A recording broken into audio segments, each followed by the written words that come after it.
Thank you so much, Dumi. Oh, how cute is your little man there, pulling faces to the rest of Mzansi. But kicking off the show today, Bloom is an organization aimed at building a community of creative women, freelancers, and of course, entrepreneurs working to nurture their professional and emotional well-being.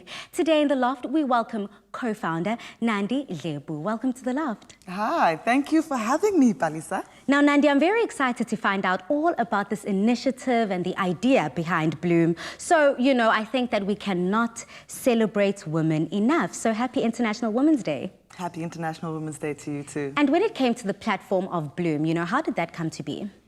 Well, I suppose just with a lot of the stuff that I create, so I curate other events and experiences and brands, it always comes from a place of personal need. You look around for something, it doesn't exist, and you kind of like sense it, like do a little test at the market.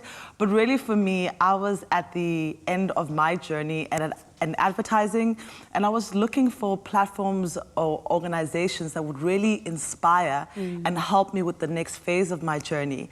I found amazing communities like She Leads Africa, Lioness of Africa, etc. Just communities that were about uplifting and empowering women.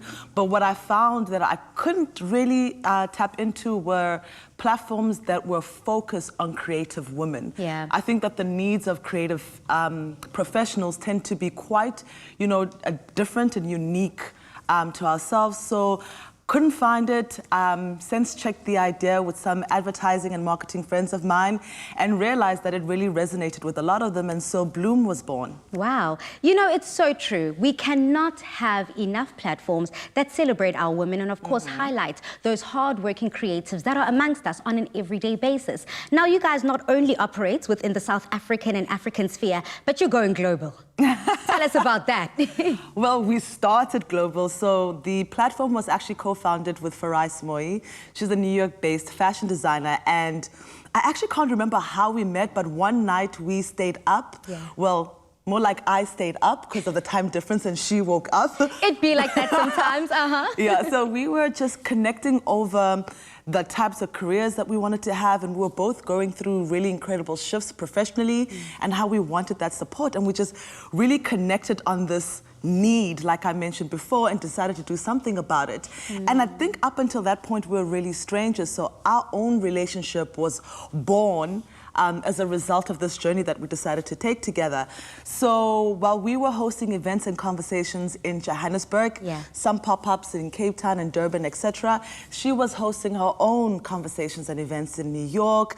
I believe she also did a pop-up in Zimbabwe at some point. But yeah, so I think we're really fortunate because we had an international co-founder that we were able to really spread the word of Bloom quite easily right to begin. I think that's what's essential, because so many people don't have those links. A lot of people don't have those connections on a global basis that enable them, rather, to be able to take what they've made and made it something that everyone on an international platform can engage with. So not only are you guys shining a light on those that are already doing their thing, but there's something a little controversial about what you're about, but I like it.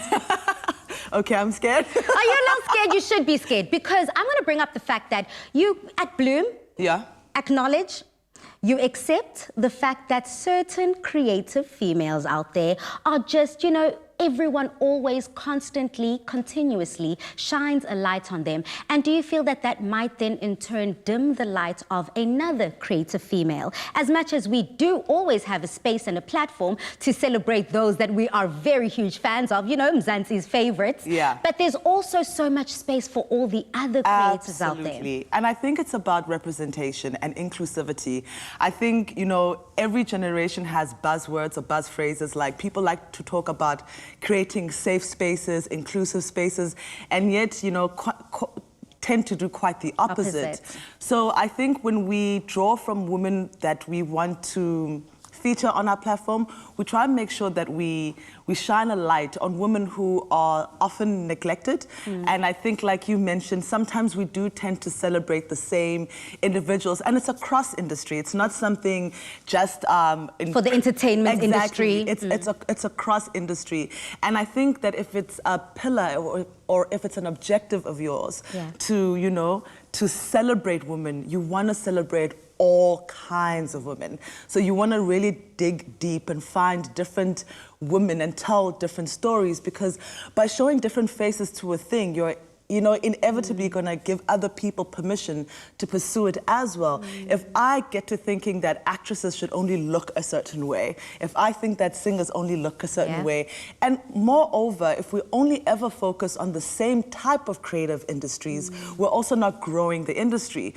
So often when people think music, you think of the singer, but we don't ever talk about the producers. The composer, the writer. Oh, wow. So we make it a point to curate, our feature offering so that we touch base on all that stuff. When I was in film school, I remember one of the first weeks of induction, the lecturer was like, so who is here to be a director? And I think 90% of the room raised their hands and said, we want to be directors. And he made this little joke, and he was like, okay, cool, but do you know who actually goes to pick up the award? I mean, he was playing to our egos, of course, but do you know who picks up the award for best film? And everyone's like, oh, director, of course. It's like, no, it's the producer, because the producer, is a key component of they put everything together, they enable, this film to happen.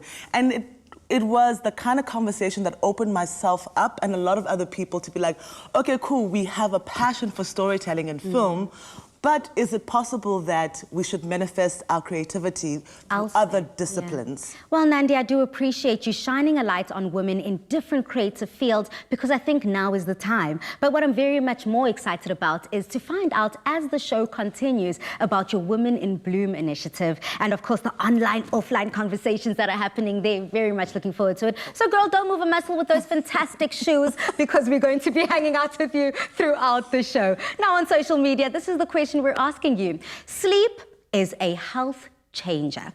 So how many hours of sleep do you get a night? Use that hashtag afternoon express. But coming up, we discuss the importance of good sleep for a healthy immune system.